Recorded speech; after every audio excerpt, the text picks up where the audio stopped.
পশ্চিমবঙ্গের এমন এক মন্দির যার সাথে জুড়ে আছে বিক্রম বেতালের কাহিনী। বেতালের শক্তি পরীক্ষা করার জন্য রাজা বিক্রমাদিত্য বেতালকে আদেশ দিয়েছিলেন এই মন্দির ঘুরিয়ে দেওয়ার জন্য, আর তার কথা মতোই বেতাল দক্ষিণমুখী মন্দির উত্তরমুখী করে দিয়েছিল।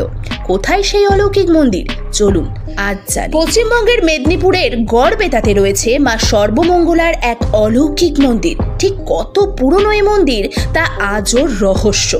এক সাধক মন্ত্র বলে এই মন্দিরের দেবীকে প্রতিষ্ঠা করেছিলেন। দেবীর অলৌকিক শক্তির কথা কানে যাওয়া মাত্রই বিক্রমাদিত্য এই মন্দিরে আসেন। তারপর তিনি এই স্থানে সাধনা করে দেবীকে সন্তুষ্ট করেছিলেন।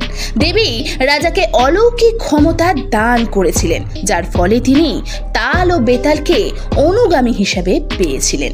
এই মন্দিরে গেলে দেখা মিলবে পঞ্চমন্ডির আসন। জানা যায় আগে নাকি এখানে নরবলি দেওয়া হতো। দেবী এখানে দুর্গা রূপে পূজিত হন।